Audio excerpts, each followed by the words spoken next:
एक गांव था, नाम था ढोलकपुर। बड़ा ही शांत और सुंदर गांव था। लोग हमेशा खुशी से झूमते थे क्योंकि उस गांव में रहता था महाराज रायस्टार, जो अपने गांव के लिए एक शेर था जो कभी अपने लोगों के साथ गलत होने नहीं देता था। लेकिन उस गांव में छुपा था एक डरावना राज, एक राज जो सबके दिल में था पर जुबान पे नहीं। गांव के बीच एक सूखा हुआ पेड़ था जिसे लोग कहते थे श्रापित पेड़।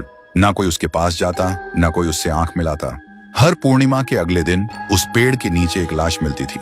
लोग कहते रात में कोई आता है और लाश छोड़ जाता है, लेकिन कभी किसी ने कुछ देखा नहीं और देखता भी कैसे। जो देखता वो अगले दिन पेड़ के नीचे होता था। एक दिन रायस्टार ने ठान लिया, बस अब और नहीं, इस राज का अंत मैं ही करूंगा, क्योंकि ढोलकपुर का नाम मिट्टी में मिल रहा था। फिर एक पूर्णिमा की रात रायस्टार चुपके से जाकर पेड़ के पास बैठ गया। रात के 2 बजे एक आवाज आई, ठुंग ठुंग ठुंग ठुंग ठुंग ठुंग ठुंग ठुंग ठुंग सहूर।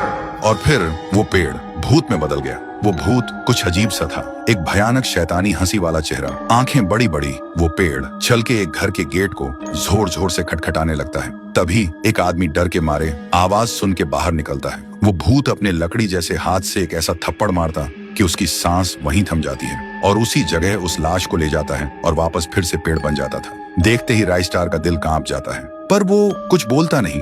सुबह लोग भीड़ में जमा हुए और रायस्टार ने पहली बार उस पेड़ से बात करने की कोशिश की। पेड़ के अंदर से एक आवाज निकली, क्या तुम सब भूल गए मुझे? रायस्टार बोलता है, तू कौन है? पेड़ बोलता है, मैं हूँ ठुन ठुन ठुन साहुर। एक वक्त था जब मैं भी इस गांव का एक प्यारा सा बच्चा था, लेकिन 100 साल पहले मुझे इसी पेड़ से रस्सी बांधकर उल्टा लटका दिया गया, गांव वालों की आंखों के सामने, और मेरी मौत को तमाशा बना दिया गया, सिर्फ इसलिए क्योंकि मैंने एक राज देख लिया था जो लोग छुपाना चाहते थे।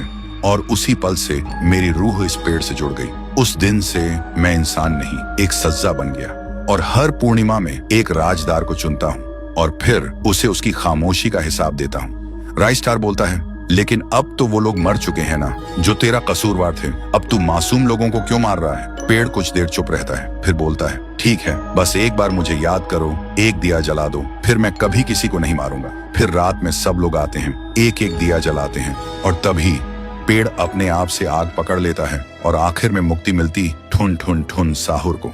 उस दिन के बाद गांव में कभी कोई लाश नहीं मिली। हर पूर्णिमा में लोग एक दिया जलाकर उसकी यादों को जिंदा रखते हैं, क्योंकि अगर भूल गए तो सपने में एक आवाज सुनाई देती थी, ठुंग ठुंग ठुंग ठुंग ठुंग ठुंग ठुंग ठुंग ठुंग सहूर।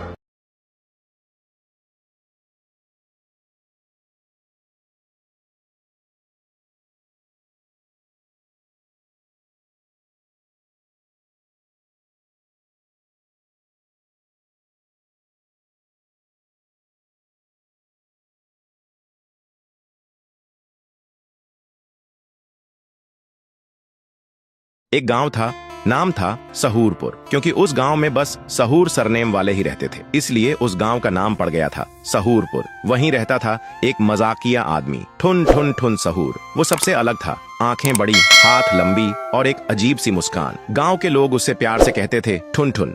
ठुन ठुन का काम ही था लोगों को हंसाना। एक दिन गांव में मेला लगा। मेले में सब आए थे, बड़े झूले, बच्चों के झूले, चूरन, पॉपकॉर्न, सब। ठुन ठुन भी बड़े आराम से मेला घूम रहा था। तभी उसकी नजर पड़ती है एक बोर्ड पे, बोलने वाला मुर्गा, सिर्फ 10 रुपये में। ठुन ठुन सोचता है, अरे भाई, अगर 10 रुपये में बोलने वाला मुर्गा मिल गया तो कल से मैं तो मिनिस्टर बन जाऊंगा रे। फिर वो बोर्ड वाले को 10 रुपये देता है और बोलता है, भैया एक बोलने वाला मुर्गा देना। बोर्ड वाला एक पुराना सा मुर्गा उसे थमा देता है, जो देखने में थोड़ा दुखी सा लग रहा था, जैसे उसकी गर्लफ्रेंड छोड़ गई हो। ठुन ठुन मुर्गा को घर ले आता है और बोलता है, चल रे अब बोल, अब देखता हूँ तू क्या बोलता है। मुर्गा मुंह खोलता है, जमींदार हरामखोर है। ठुन ठुन सुनते ही चिल्ला पड़ता है, ओए ये तो सच्ची में बोलता है रे। मुर्गा फिर बोलता है, और गांव के सरपंच ने स्कूल का पैसा चुराया है। ठुन ठुन सोचता है, अरे भाई, ये मुर्गा तो पूरा न्यूज चैनल निकला। अगले दिन ठुन ठुन रोड के किनारे पे चिल्ला चिल्ला के बोल रहा था, सच बोलने वाला मुर्गा, सच सुनना है तो बस 2 रुपए का टिकट लो।